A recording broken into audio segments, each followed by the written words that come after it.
We are living in times when the world is being flooded with ego-centered metaphysical teachings about positive thinking and positive expectations to manifest desires.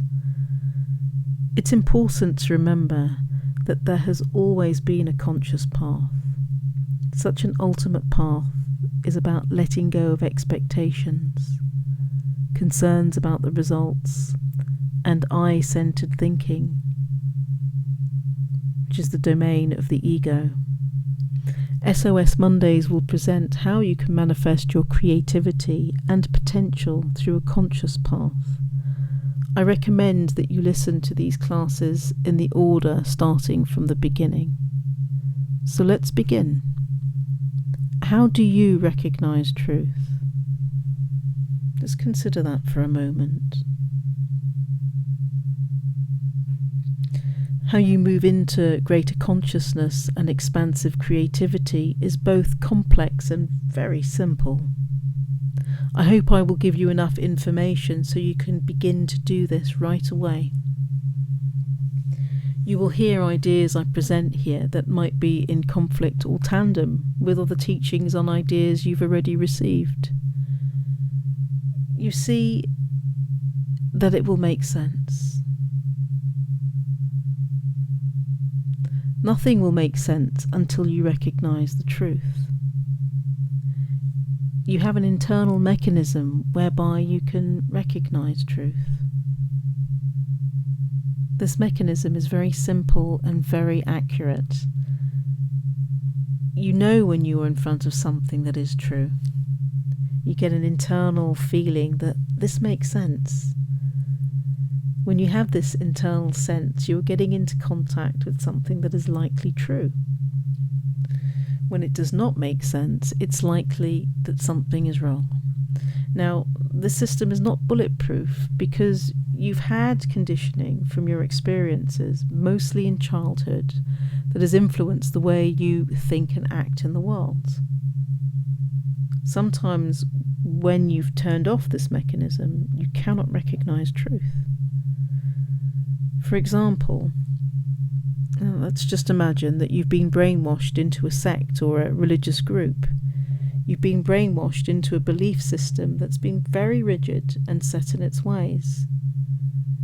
Now, this program was very heavily structured, offering rationality and logic in your mind so that the world made sense to you.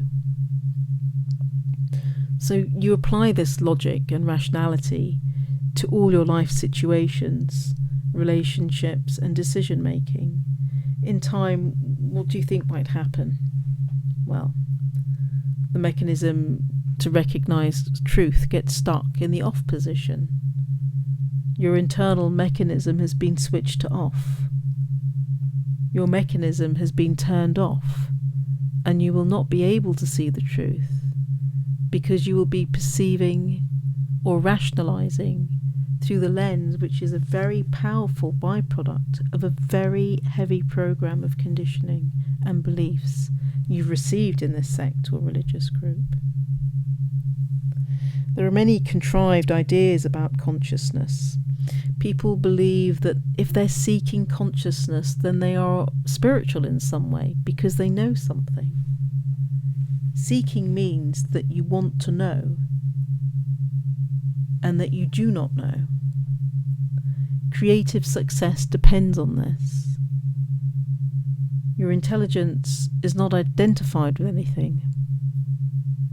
The nature of the intellect is to know and reinforce this knowledge that you've been given during this heavy curriculum.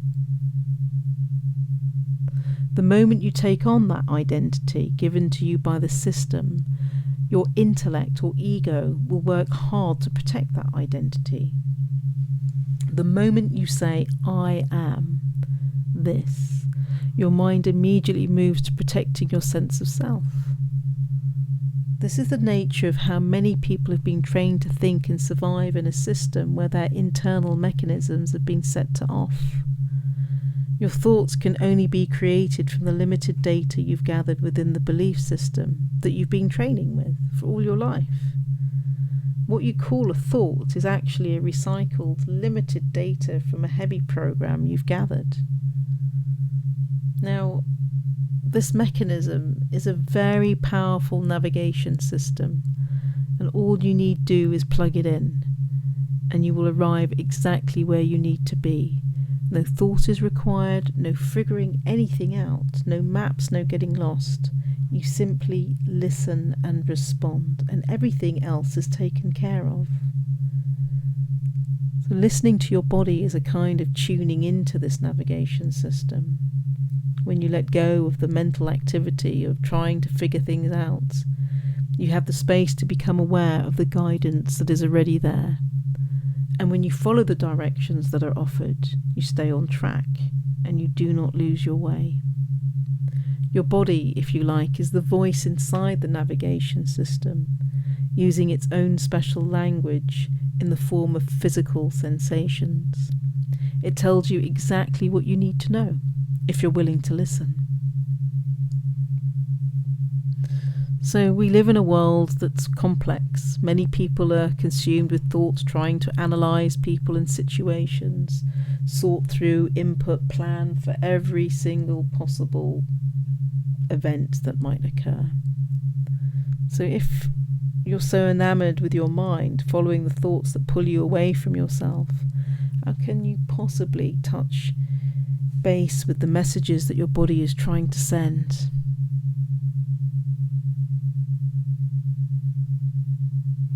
Underneath the pressure and the tugs of your mind is a quiet whisper of truth waiting for your attention. Just as your mind has developed emotional habits, also the body has learned how to protect itself with a physical armour.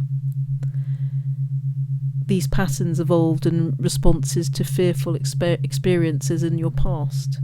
When you receive a message that there's a lack of safety in your environment, your body might pull and get prepared for attack or defence, fight or flight. These patterns in the body may last well beyond the original threat itself. This leaves you in a state of heightened tension and fear. Listening to the intelligence of the body asks you to wend your way through the forest of your long-standing habits to discover a place of natural wisdom and clear seeing that's been there all along. Being open to your inner intelligence is like a prayer. You need to put down your need to control and know and ask for help and direction. You can't program in your destination because you won't know what it is until you get there. All you need to do is listen, follow, and appreciate the richness of this journey. Thank you for listening. If you enjoyed listening to this SOS Monday, please press the bell icon and subscribe to Living from the Heart channel, and you'll be informed every time I release a new episode. Thank you.